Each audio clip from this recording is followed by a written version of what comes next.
안녕하세요. 캐드 실무 능력 평가 강의를 진행할 강사 김보영이라고 합니다. 오늘은 이제 캐드 화면을 열고 환경 설정과 또 좌표계에 대해서 활용해서 객체를 그리는 방법 살펴보도록 하겠습니다.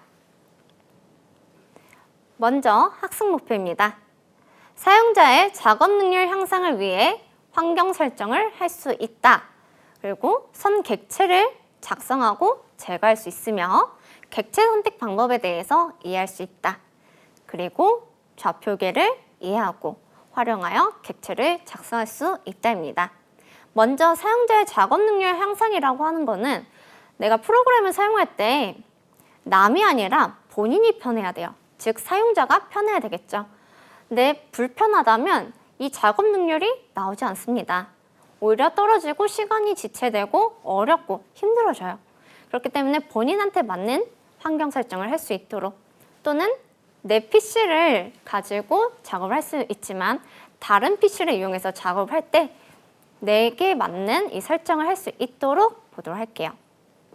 그래서 학습 내용을 보면 오토캐드에서 사용자 환경 설정은 어떻게 하고 객체 그리기에서는 일단 선을 보도록 하겠습니다. 이 선이 가장 기본이 되는 객체이기 때문에 그래요. 그리고 이 선을 가지고 좌표계에 대해서 학습을 할 건데요. 이 좌표가 뭔지는 뒤에 가서 설명을 드리도록 하겠습니다. 그리고 마지막 시간에는 연습 예제를 같이 그려보면서 조금 더 학습을 심도 있게 할 수 있도록 하겠습니다. 그래서 먼저 오토캐드의 사용자 환경 설정입니다. 자, 아래쪽에 보시면 명령 윈도우와 그래픽 커서가 있죠. 본격적으로 환경 설정은 옵션과 상태 막대를 보시면 되겠습니다.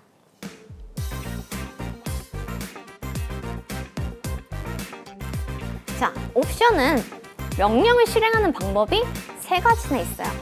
이 중에서 편하신 방법 사용하시면 되고 가장 추천하는 거는 명령어를 알고 있으면 명령어로 실행하는 겁니다. 상태 막대는 작업 화면 맨 아래쪽에 있는 도면 작성에 도움이 되는 기능 버튼들로 구성이 되어 있다 했죠. 그래서 파란색 표시로 나와 있는 게 지금 현재 활성화 상태고요. 이 상태 막대에 있는 아이콘들은 온오프 기능이라고 보시면 돼요.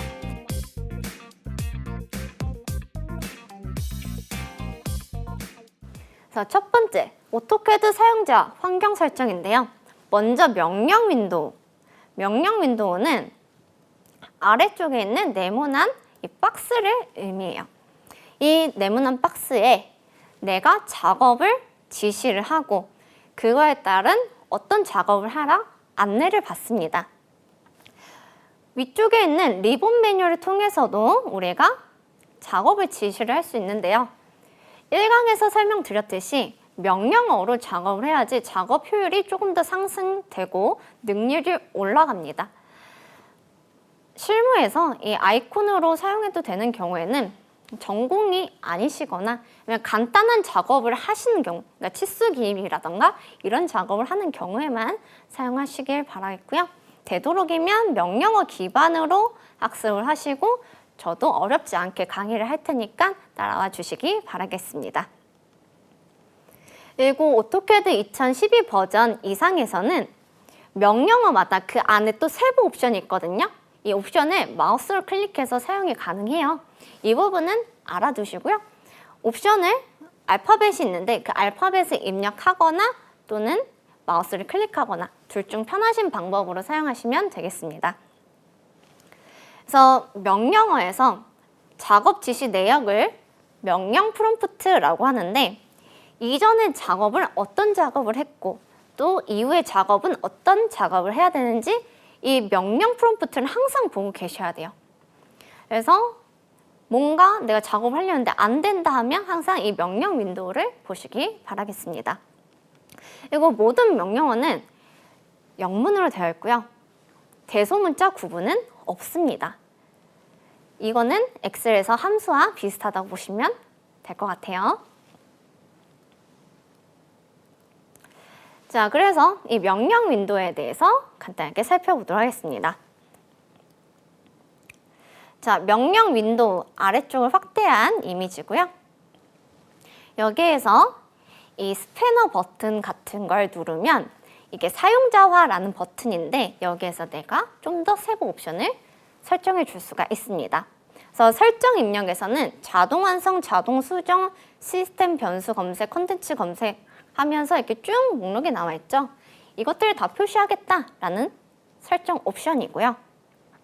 프롬프트 사용 내역 행수는 명령 윈도우에서 내가 작업 지시를 내렸을 때, 그러니까 이전 작업과 이후 작업을 통틀어서 몇 개 행을 표시할 거냐, 이 옵션이거든요.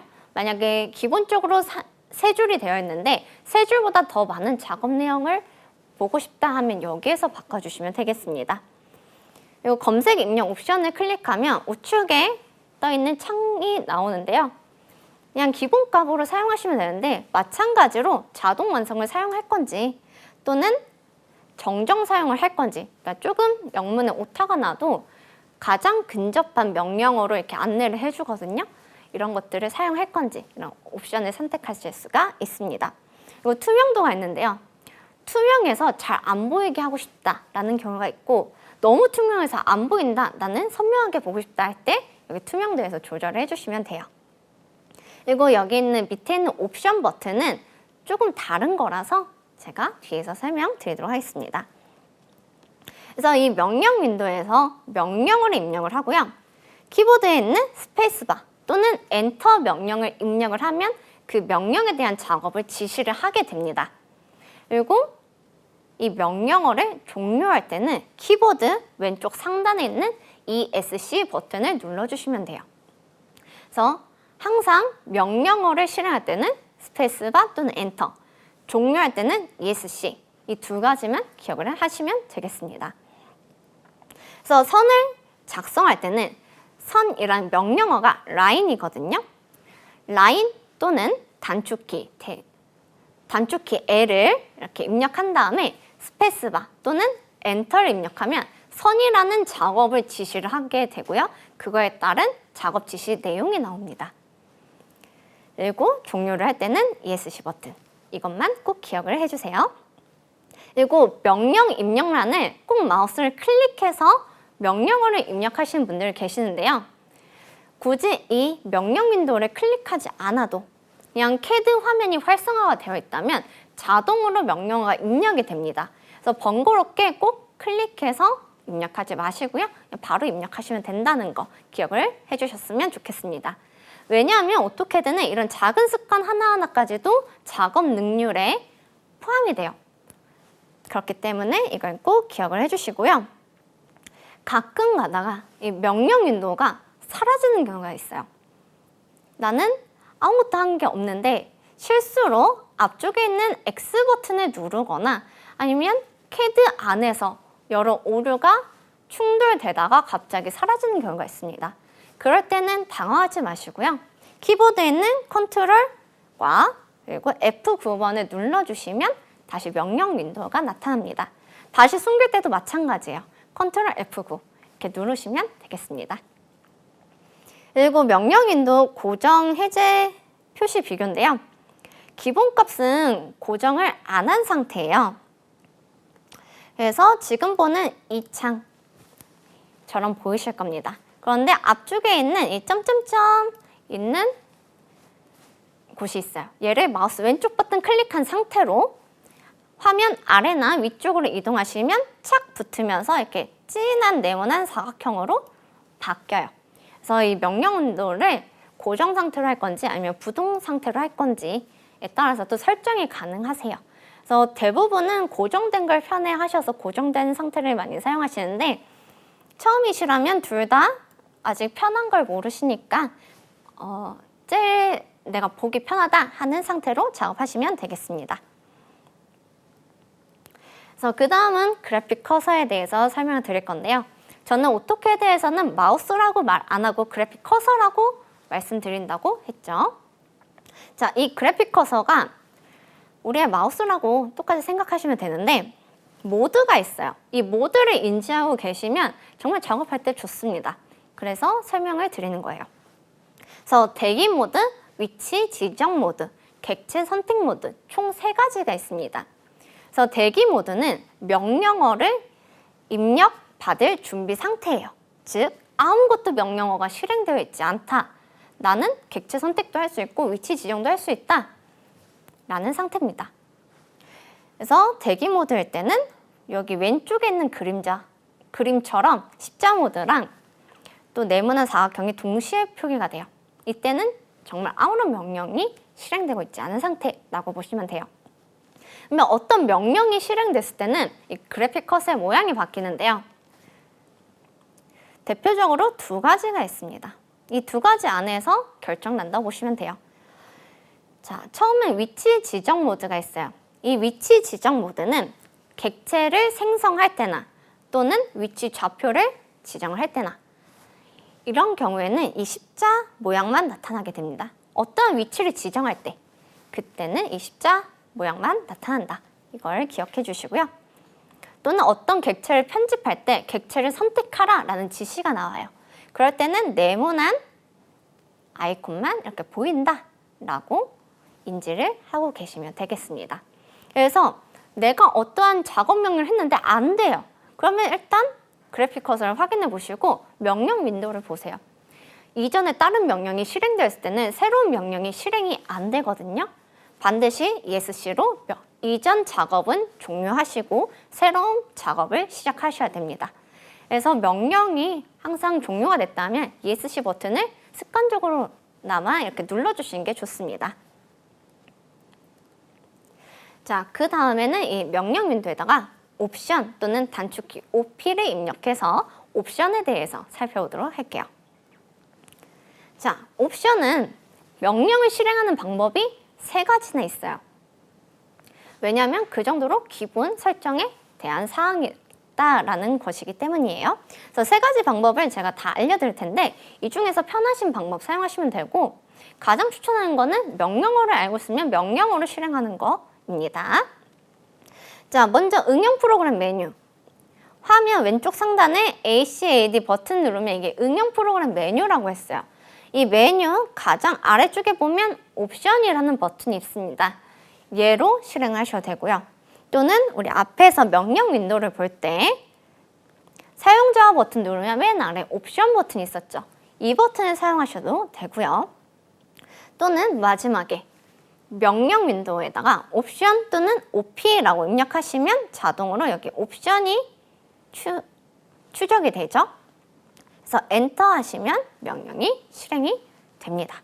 그래서 이 3가지 방법 중에서 편하신 방법 사용하시면 되겠습니다. 그래서 이 옵션 창을 입력하게 되면 이렇게 창이 하나 나타나는데요. 위쪽에 굉장히 많은 탭이 있어요. 이 탭 중에서 가장 기본적인 사항만 조금 설명을 드리도록 하겠습니다. 가장 먼저 파일 탭에서는요. 내가 도면을 작성할 때 필요한 지원 파일이라던가 템플릿의 경로 또는 자동 저장 파일의 경로 이런 경로들을 지정을 해주고 불러오는 곳이라고 보시면 돼요.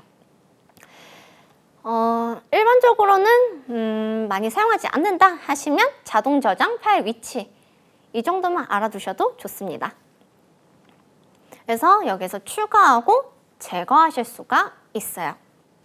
이건 순서에 따라서도 우선적으로 불러오는 게 달라요. 그래서 순서도 위로 이동, 아래로 이동 이렇게 바꿔주시면 됩니다. 자, 그 다음에 화면 표시인데요. 이 화면 표시가 우리 사람의 눈에 가장 관련된 옵션이라고 보시면 돼요. 그래서 먼저 윈도우 요소가 있는데요. 윈도우 요소에서는 명령 아이콘에 테마 색상 주제나 또는 작업 공간의 색상 그리고 파일 탭을 표시할 건지 표시 안 할 건지 이런 설정을 하게 됩니다. 여기서 색상 주제가 어두움으로 되어 있는데요. 이 어두움이 뭐냐면 아까 리본 메뉴 같은 위에 메뉴들 있잖아요. 이 색상을 뜻해요. 이게 2가지가 있는데 어둠이랑 경량이 있습니다.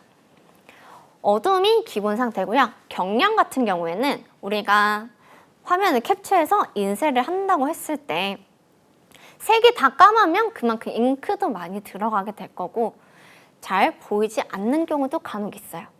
그럴 때 경량으로 바꿔주시면 메뉴가 흰색 베이스로 이렇게 바뀝니다.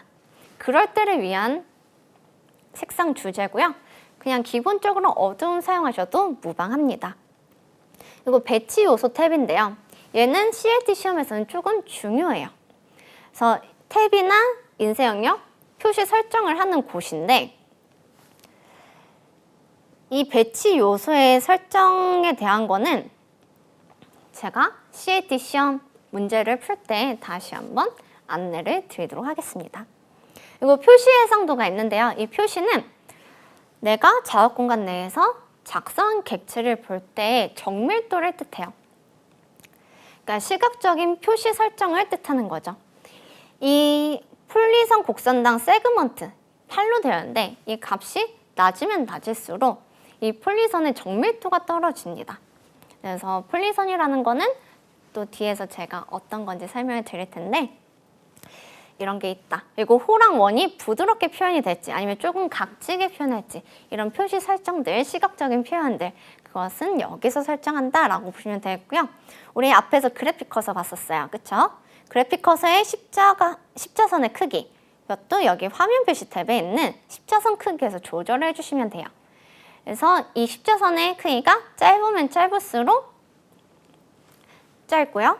또 길면 길수록 화면을 가득 채웁니다. 그래서 보통 실무에서는 가장 백으로 놔두고서는 사용하시는 분들도 있고 또는 편의에 따라서 그냥 중간 정도의 크기로 하시는 분들이 계세요. 그래서 이거는 사용자가 편한 크기로 설정을 해라 라고 안내를 드리겠습니다. 그 다음은 열기 및 저장 탭입니다. 도면 파일의 저장 버전, 그리고 자동 저장 시간 등을 설정할 수 있는데요. 여기서 도면 파일의 저장 버전이 정말 중요해요. 왜냐하면 오토캐드라는 버전이 지금 2023까지 나와 있는데 향후에는 2024, 25, 26 하면서 계속 상위 버전이 나올 거고요. 이 버전의 하위 버전도 있을 거예요. 이 CLT 시험의 2012 버전부터 응시가 가능한 거죠. 자, 이 버전이 왜 중요하냐면 상위 버전에서는 하위 버전의 파일을 열기가 가능합니다. 그래서 그 데이터 전부를 볼 수가 있어요. 다만 하위 버전에서는 상위 버전에서 저장된 파일을 열 수가 없어요. 그렇기 때문에 항상 조금 낮은 버전으로 저장되게끔 기본 설정을 해두시는 게 좋아요. 그래서 여기 있는 다른 이름을 저장했을 때 몇 버전으로 저장하겠다라고 설정이 되어 있어요. 그래서 이건 다른 이름으로 저장할 때도 마찬가지지만 그냥 저장할 때도 마찬가지라는 거 그렇게 알아두시면 좋을 것 같고요.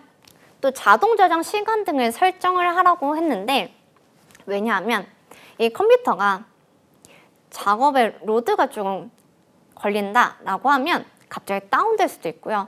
갑자기 정전이 될 수도 있고요. 갑자기 프로그램이 꺼질 수도 있고요. 그렇죠? 그러면 내가 1시간을 작업해서 도면을 이제 거의 다 그렸다 했는데 갑자기 다운돼요. 그래서 내용이 날아가요. 그러면 나의 1시간 분량의 작업량은 영원히 소실이 되는 거겠죠. 그런 경우를 방지하기 위해서 오토캐드에서는 내가 지정한 시간마다 자동으로 저장되게끔 설정이 되어 있습니다. 그래서 기본값은 체크가 되어 있는데 이 자동 저장을 원치 않는다라고 하면 체크 해제하시면 돼요. 다만 프로그램이 다운됐을 때 손실분은 보장은 될 수가 없습니다. 이 자동 저장 시간에 대한 거는 5분에서 한 15분 사이가 적당한 것 같아요. 왜냐하면 이 사이에서도 굉장히 많은 작업이 이루어질 수가 있거든요. 이 시간을 너무 짧게 하는 경우에는 문제가 발생해요. 왜냐하면 저장할 때마다 파일을 저장합니다 하고서 명령 프롬프트가 나오고 저장 작업 지시가 들어가는데 파일의 용량에 따라서 이 작업 시간이 길어질 수가 있어요. 즉 너무 짧으면 짧을수록 작업 효율이 떨어지는 경우도 발생할 수 있다라는 거죠. 그래서 적절한 세상에서 가장 어렵다는 그 적당한 시간으로 본인이 편한 시간으로 입력을 해주시면 되겠습니다. 그리고 만약에 나는 이 자동 저장을 설정을 했는데 프로그램이 다운돼서 꺼졌어요. 그러면 이 자동 저장 파일 어디서 찾냐면 아까 파일 탭에서 봤던 자동 저장 위치 경로 있죠? 그 경로 들어가서 파일을 찾으시면 되겠습니다. 그래서 백업 파일로 되어 있을 텐데요. 그러니까 확장자가 .bak로 되어 있을 거예요. 이 bak를 지우고 dwg를 입력을 하시면 도면 파일로 다시 바뀌어서 오픈이 가능합니다. 이 점은 꼭 기억을 해두시길 바랄게요. 자, 그 다음은 선택 탭입니다. 갑자기 훅 넘어왔는데 앞쪽은 그냥 기본 설정을 사용해도 되기 때문에 지금은 기초적인 부분을 하고 있기 때문에 바로 선택 탭으로 넘어왔고요. 여기에서는 확인란의 크기를 설정을 할 수가 있고 또 선택 모드 옵션을 설정할 수가 있습니다. 그래서 이 확인란 크기는 마찬가지로 너무 크면 너무 조밀한 객체들 사이에서는 선택이 어려울 수가 있어요. 그리고 너무 확인란 크기가 작으면 선택이 그냥 힘들 수가 있죠. 그래서 내가 작업을 했을 때 크기가 이 정도면 딱 좋을 것 같다 하는 크기로 설정을 해주시면 되고요. 이 확인란은 여기 옵션이 아니라 픽박스라는 명령어를 그냥 입력하시면 숫자를 입력하게끔 되어 있어요. 그 숫자를 입력해서 사이즈를 조정하시면 되겠습니다. 그리고 밑에 있는 선택 모드 옵션 설정이 있는데요. 이 선택 모드 옵션이 정말 중요해요. 왜냐하면 이 설정이 내가 사용하는 거랑 좀 다르다 하면 작업의 능률이 현저하게 떨어지는 게 선택 모드예요. 그래서 되도록이면 기본 값으로 놔두시는 걸 전 추천드리고요. 특히 첫 번째는 명사, 동사 선택. 얘는 체크를 해두세요. 이 차이가 뭐냐면 명령어를 입력하고 객체를 선택할 건지 아니면 객체를 선택한 상태에서 명령어를 입력해서 실행할 건지 이 두 가지 방법 중에서 어떤 거 사용할래? 라고 묻는 건데요. 만약에 체크를 안 하면 명사밖에 안 돼요. 명사는 반드시 명령어를 입력하고 객체를 선택하고 그 작업을 지시한다라는 게 명사고요. 동사는 그런 게 없이 그냥 내가 하려는 객체를 선택하고 명령을 입력해도 실행이 됩니다. 그래서 이거는 꼭 선택을 해주시고요. 밑에 빈 영역 선택 시 자동 윈도우랑 올가미에 누른 채 끌기 허용, 그리고 그 밑에 윈도우 선택 방법 이렇게 세 가지가 있어요. 이 세 가지는 중요하거든요. 기본 값을 사용하는 건 저는 추천을 드리지만 이거에 대한 차이점은 이따가 제가 실습할 때 보여드리도록 하겠습니다. 뒤에 제가 선택 방법에 대해서도 정리해 놓은 게 있어요. 거기서 보셔도 좋습니다. 자, 그 다음에는 프로파일인데요. 이 프로파일은 저희가 지금 옵션 창에서 파일 탭에서 화면 표시 탭에서 그리고 열기 및 저장 그리고 선택 탭에서 다 조정을 했어요. 조정을 했는데 제가 다른 데로 이동을 해서 작업 딱 하려고 했더니 저랑 작업 프로파일이 틀린 거예요. 그래서 재설정을 한다거나 아니면 내가 사전에 설정해둔 프로파일을 갖고 와서 작업을 할 때 여기 프로파일에서 지정을 해주시면 되는데요. 현재 설정한 프로파일은 리스트에 추가해서 저장을 하시면 되고요. 이 추가한 프로파일은 내보내기로 해서 AGM 파일로 저장이 가능하고요. 이 파일을 다른 PC로 옮겨서 가져오기로 불러드리면 바로 내가 원하는 설정, 내가 했던 설정으로 지정이 됩니다. 그런데 이 모든 것도 아니라 그냥 기본값으로 하고 싶어요. 그럴 때는 맨 밑에 있는 재설정 버튼을 클릭을 해주시면 되겠습니다. 그래서 이 프로파일에는 다음과 같은 항목이 들어가는데요. 기본값 검색 및 프로젝트 파일 경로, 템플릿 파일 위치, 파일 탐색 대화 상자에 지정된 초기 폴더, 기본선 종류 및 해치 패턴 파일, 프린터 기본값의 도구 팔레트 표시 설정 이런 것들이 전부 다 포함이 되니까 이런 것들 전부 다 초기화할 때는 재설정 버튼을 해주시면 되겠습니다. 자, 여기까지가 옵션이었고요. 그 다음에 상태 막대를 보도록 할게요. 상태 막대는 작업 화면 맨 아래쪽에 있는 도면 작성에 도움이 되는 기능 버튼들로 구성이 되어 있다 했죠. 그래서 파란색 표시로 나와 있는 게 지금 현재 활성화 상태고요. 이 상태 막대에 있는 아이콘들은 온오프 기능이라고 보시면 돼요. 필요할 때 켜고 작업하시고 필요 없을 때는 끄고 작업하시면 됩니다. 그래서 초기 학습을 위해서는 제가 이 버튼에 대해서도 다 설명을 드릴 건데요. 일단 다 끄고 진행을 할 거예요. 그리고 이 상태 막대 맨 우측 줄이 3개 그어져 있는 버튼이 마찬가지로 사용자 버튼인데요. 여기서 내가 사용할 거는 꺼내시고 사용 안 할 거는 끄시고 이런 식으로 조금 가시성을 편하게 설정하셔도 좋습니다. 그래서 저 같은 경우는 지금 네모 박스 안에 있는 거는 사용하기 때문에 표시를 할 거고요. 나머지는 필요 없으니까 끄셔도 상관없습니다. 또는 나머지도 다 표현하셔도 좋고요. 그래서 이런 상태 막대 설정도 받고 이제는 객체 그리기에 대해서 보도록 하겠습니다. 먼저 선과 이 선을 지우는 방법, 그리고 지울 때 객체 선택 방법까지 같이 보도록 할게요. 자, 먼저 선을 작성하는 명령이에요. 리본 메뉴에서는 선이라고 되어 있고요. 단축키는 라인의 앞자리, L입니다. 이 선은 세부 옵션이 2가지밖에 없어요. 닫기 옵션은 3번째 포인트 이후부터 나옵니다. 그래서 우리가 명령을 실행을 한 다음에 첫 번째 점을 딸깍하고 클릭을 하시고요.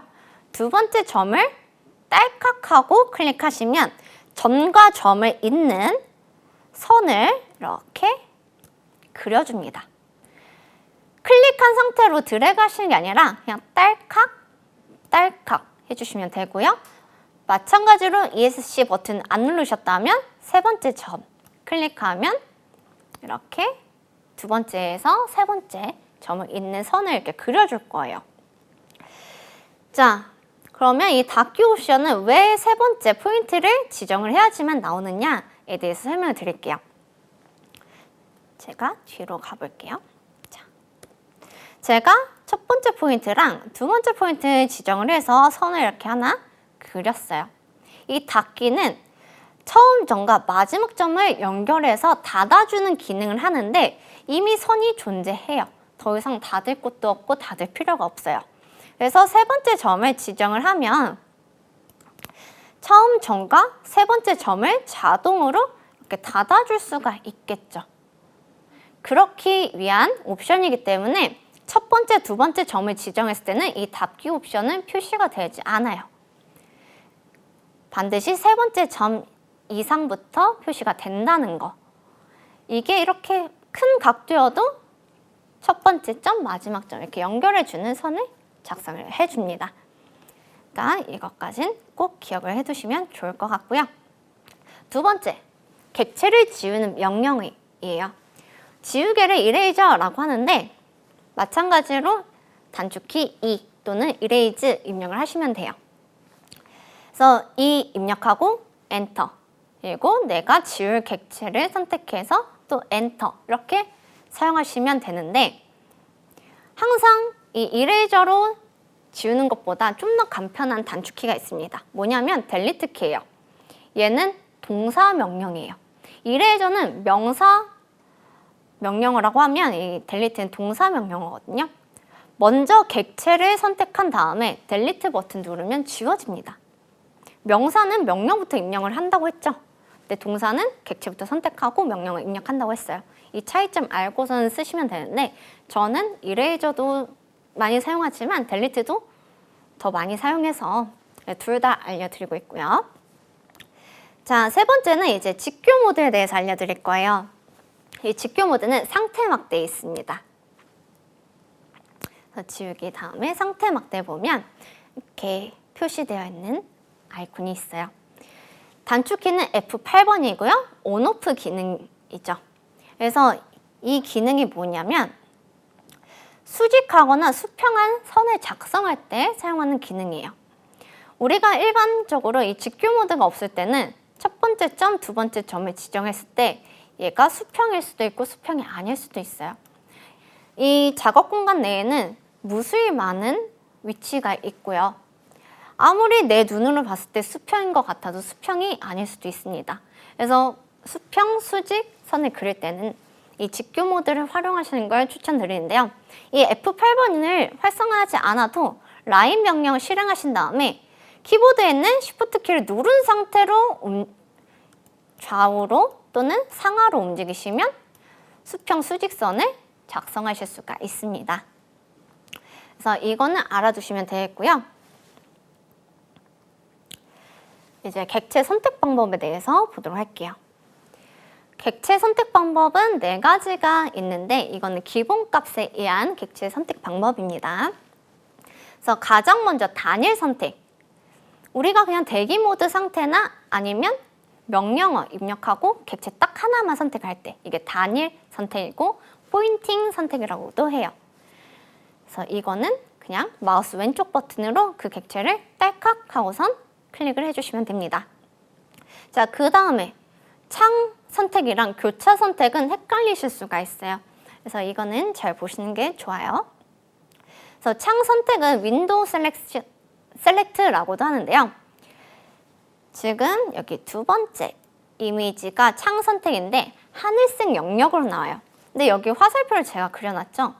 이 화살표를 그려놓은 이유는 내 그래픽 커서의 진행 방향에 따라서 창 선택이 되는지 교차 선택이 되는지가 달라집니다. 즉, 내가 그래픽 커서가 왼쪽에 있어요. 그래서 위든 아래든 상관이 없습니다. 위든 아래든 한 점을 그냥 딸깍 클릭하고 두 번째 점을 여기에 대한 대각 방향으로 딸깍 클릭했는데 이 진행 방향이 오른쪽으로 간다 하면 창 선택이에요. 그래서 이 창 선택일 때는 이 파란색 영역 안에 선이라면 첫 번째 점, 두 번째 점이 있겠죠. 이 점 포인트가 전부 다 포함이 되어야지 그 객체가 전체가 선택이 됩니다. 만약에 이 사각형 안에 포함이 안 된다면 선택이 안 되는 거겠죠. 이렇게 일부가 선택이 안 돼도 선택이 안 된다라고 보시면 돼요.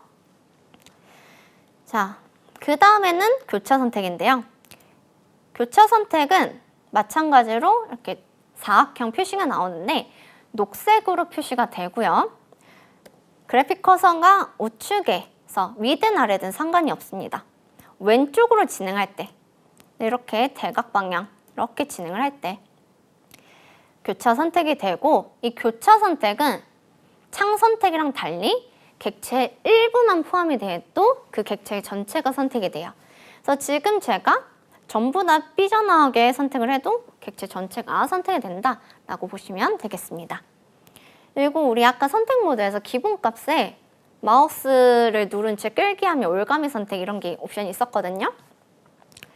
자, 그 올가미 선택이 있는데 얘도 진행 방향에 따라서 창 선택이 될 수도 있고요. 교차 선택이 될 수도 있어요.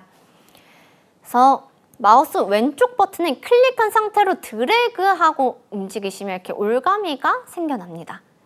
이 창 선택, 교차 선택은요. 드래그가 아니라 각자 대각 방향을 그냥 클릭 해주시면 돼요. 그러니까 딸깍딸깍이랑 그냥 누른 채 드래그랑 다르다라고 보시면 돼요.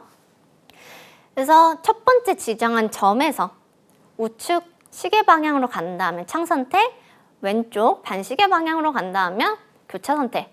이 차이점만 알고 계시면 되겠습니다. 자, 그 다음에는 좌표계의 이해인데요. 좌표계는 크게 3가지가 있어요.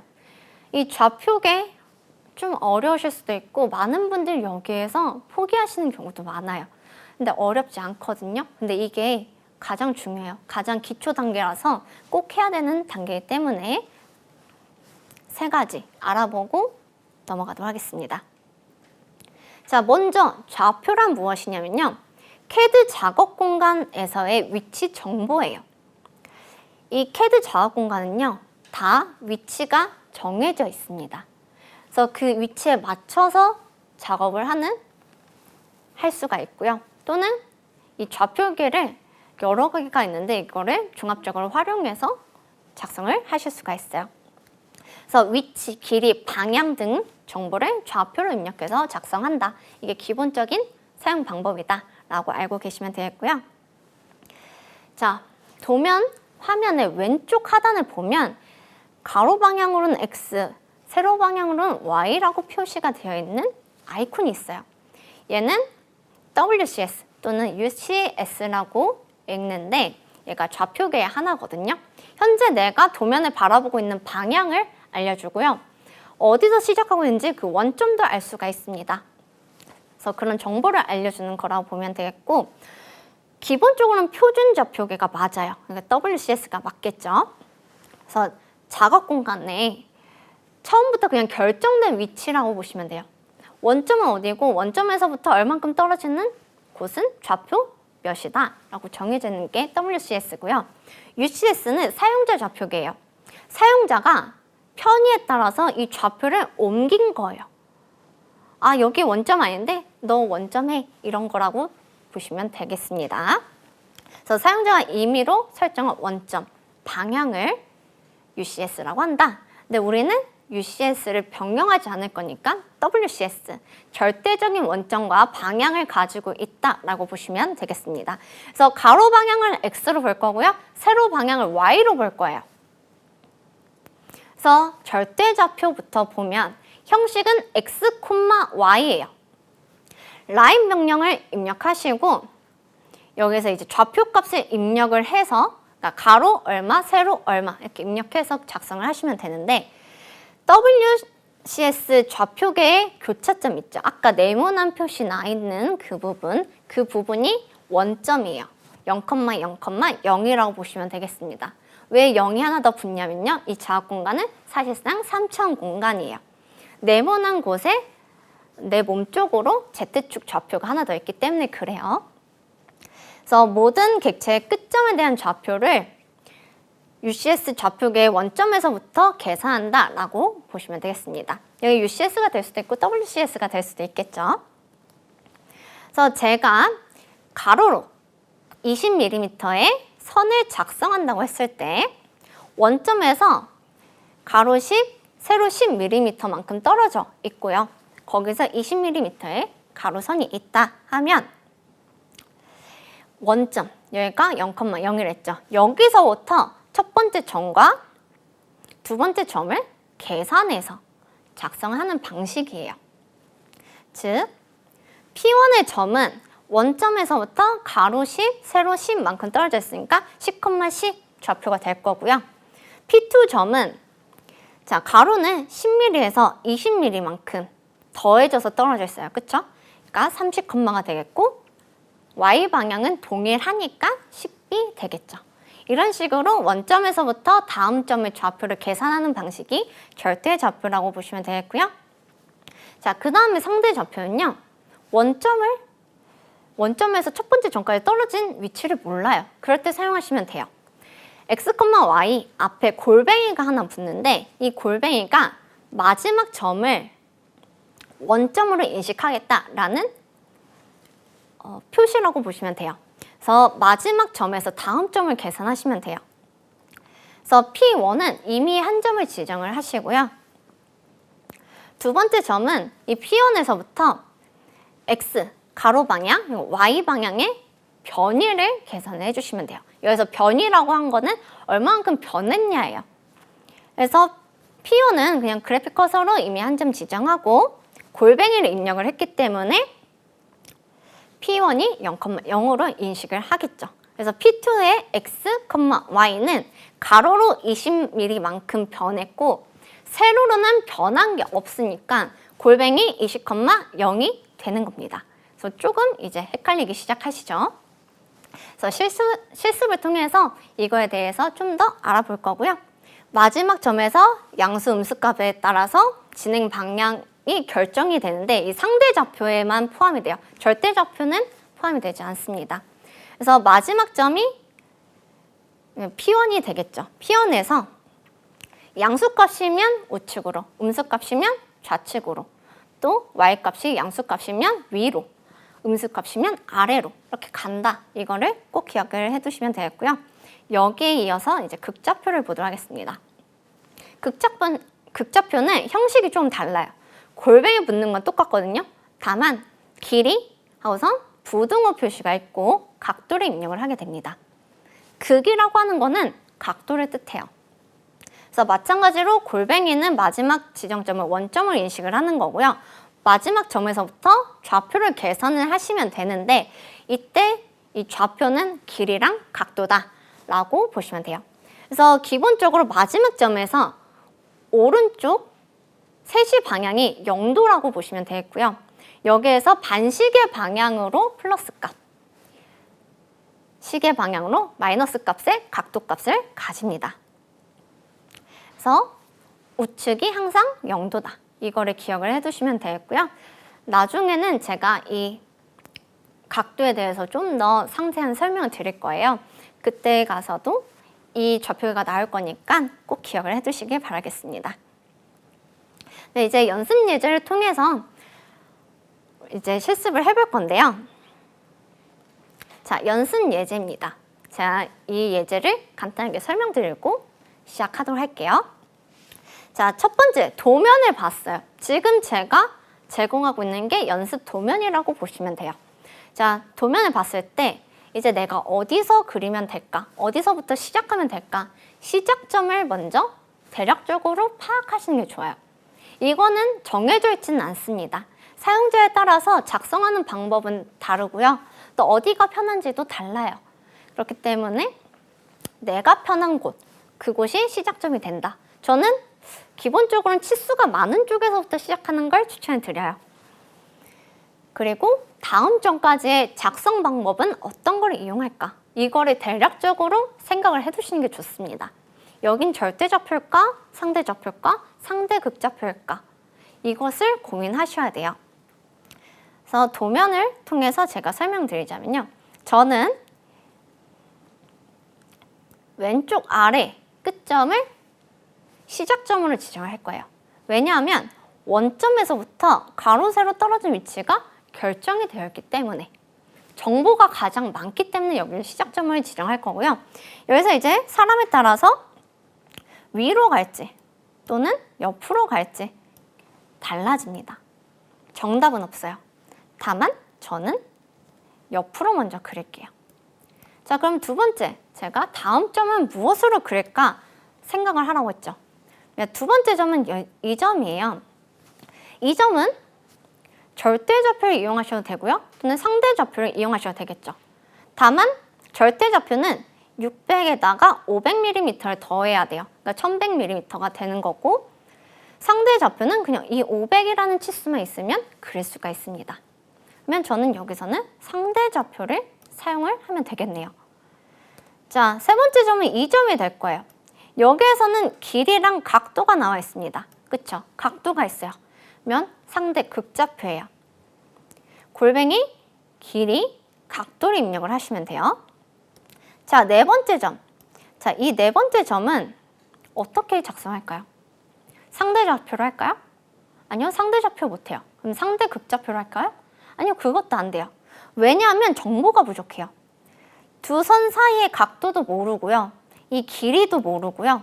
이 끝점에서 가로 방향 변이도 몰라요. 근데 한 가지 알 수 있는 게 있어요. 얘의 절대적 위치를 알 수가 있어요. 뭐냐면 Y방향으로는 600mm 떨어져 있고요. 세로 방향으로는 600에 500에 2000mm를 더한 값. 그게 여기의 위치다 라고 알 수가 있죠. 이렇게 소거법으로 내가 다음 점을 어떻게 작성할 건지 이렇게 결정하시면 되겠습니다. 자, 이 점 같은 경우에는 편하신 거 사용하시면 돼요. 저 같은 경우에는 절대좌표가 편할 것 같아요. 왜냐면 여기 600에서 위에 있는 3900 두 개를 더하면 4500이 나오고, 여기서 600 이 값을 입력을 해주면 되겠죠. 그리고 위로 갈 때는 이 끝점에서부터 변한 값만 한 가지가 있으니까 상대좌표 이용할 거고요. 얘도 마찬가지로 상대좌표. 그리고 여기는 절대든 상대든 상관없지만 전 절대가 좀 더 편해서 절대좌표 이용할 거고요. 마지막 점은 우리 옵션에 닫기 C를 입력을 하면 자동으로 연결이 되겠죠. 그러면 우리 CAD 화면으로 이동을 해서 한번 같이 보도록 하겠습니다. 자, 오토캐드를 실행을 하셔서 이제 무엇을 하시면 되냐면요. 그냥 새로 만들기 버튼 누를게요. 템플릿은 마우스를 올렸을 때 ACADISO.DWT로 나오고 있죠. 그래서 그냥 새로 만들기 버튼을 클릭하시면 이렇게 드로잉 1번 하고선 작업 명령이 표시가 될 겁니다. 우리가 여기서 해야 될 거는 아래쪽에 있는 상태 막대에 버튼을 전부 다 꺼주시는 거예요. 앞에 있는 도면 그리드 표시부터 쭉 꺼주시면 됩니다. 저는 여기 선 가중치 저만 켜고선 작업을 할 거거든요. 그래서 여러분들은 그냥 끄고 작업하시면 되겠습니다. 자, 그러면 첫 번째 점부터 작성을 해보도록 할게요. 자, 이제 선 명령어 입력을 해보도록 할게요. 라인, 단축키 L 또는 라인 전체를 입력하신 다음에 스페이스바 또는 엔터 버튼 눌러서 실행을 하시면 되죠. 그러면 우리 명령 윈도우에는 라인 첫 번째 점 지정하고 나오는데 여기에서는 첫 번째 점의 좌표를 입력을 해줄게요. 절대 좌표가 되겠죠? 그래서 600,600을 입력을 하신 다음에 엔터. 그러면 첫 번째 점이 이렇게 쭉 찾아가서 지정이 됩니다. 자, 그 다음에는 옆으로 500mm만큼 가야 돼요. 저는 여기서는 상대 좌표가 좀 더 편해서 상대 좌표 이용한다고 했어요. 상대 좌표면 앞에 골뱅이가 붙을 거고요. 자, X방향, 가로방향 변이값 500. 그리고 컴마에서 Y방향 변이값. Y는 변하지 않았죠? 그대로 0. 네, 500,0 이렇게 입력을 한 다음에 엔터. 이렇게 하면 두 번째 점까지 지정이 돼서 이렇게 수평선이 하나 작성이 됐습니다. 자, 세 번째 점은 극좌표 이용했어요. 골뱅이 900, 극 30 이렇게 해야 되죠. 컴마가 아니라 부등호 입력을 해주셔야 돼요. 이거 엔터. 자, 그 다음에는 여기에 있는 변이값 알 수 없기 때문에 절대 좌표값만 입력이 가능하다 했습니다. 600에 500에 2000에 더한 값. 그쵸? 그러면 3100이죠. 3100에 컴마 똑같이 높이는 600. 이렇게 입력하고 엔터. 자, 그 다음에는 절대든 상대든 상관없이 편하신 값 입력을 하면 되는데 저는 절대 좌표가 더 편해서 4500, 600이라고 입력하고 엔터 하겠습니다. 자, 그 다음에는 이제 위로 2000mm만큼 옮길 거예요. 그쵸? 이때는 상대 좌표가 편하기 때문에 골뱅이가 붙을 거고요. X, 가로 방향은 변하지 않으니까 0, 세로 방향 변이는 2000mm니까 2000 입력하고 엔터. 자, 여기서도 상대 좌표를 입력을 할 건데요. 자, 마지막 점에서부터 좌측으로 이동해요. 그쵸? 상대 좌표니까 일단 골뱅이를 붙일 거고 마지막 점에서 좌측으로 갈 거니까 음수값을 입력을 해야 됩니다. 그래서 마이너스 600에 컴마 0. 왜냐면 y의 변이는 없기 때문에 그냥 수평으로 갈 거죠. 0. 그리고 엔터. 자, 그러면 여기까지 왔어요. 또 아래로 가볼까요? 자, 여기 아래에서부터 1400 위치예요. 2000에서 1400 빼면 600이죠. 마찬가지로 저는 상대 좌표 이용할 거고요. 골뱅이 입력하고 가로 방향 변이는 없습니다. 그러니까 0,고 세로 방향 변이는 있는데 아래로 가요. 그럼 음수값이겠죠. 그러면 마이너스 600을 입력하고 다시 엔터. 이렇게 입력을 해주시면 돼요. 자, 여기 점은 전 절대 좌표 값으로 입력할게요. 일단 x의 위치는 원점에서 600만큼 떨어진 위치니까 골뱅이 없이 그냥 600, 컴마에 자, y 높이, 전체 높이가 600에서 2000mm예요. 그러면 2600이 되겠죠. 그리고 엔터 하신 다음에 마지막 600,600 입력하셔도 되고요. 또는 우리 옵션에 닫기라는 옵션이 있습니다. 이 닫기 옵션 C를 입력하거나 이 닫기를 마우스 왼쪽 버튼을 클릭해서 실행을 하시면 되겠습니다. 마지막으로 엔터까지 해주면 되고요. 닫기 명령을 하면 자동으로 명령이 종료가 돼요. 근데 만약에 600,600을 입력하셨으면 명령 종료가 안 되거든요. 그때는 ESC 버튼으로 명령을 종료를 해주시면 되겠습니다. 자, 그럼 이렇게 간단하게 객체 작성에 대해서 봤는데요. 오늘은 좌표계를 활용해서 선을 작성하는 거에 대해서 봤어요. 그리고 이 도면을 작성하기 전에 사용자에 맞는 환경 설정도 함께 보았죠. 그래서 앞으로 학습을 하실 때 학습자분이 스스로 편하신 옵션으로 지정을 하셔서 사용하시면 되겠고요. 또 이 좌표계는 기초 중의 기초이기 때문에 잊지 말고 꼭 기억을 해두시면 되겠습니다. 이 활용도 굉장히 많고요. 자주 사용하고 있는 기능이기 때문에 잊지 마시길 바라겠습니다. 그러면 오늘 강의 여기서 마치도록 하겠습니다. 감사합니다.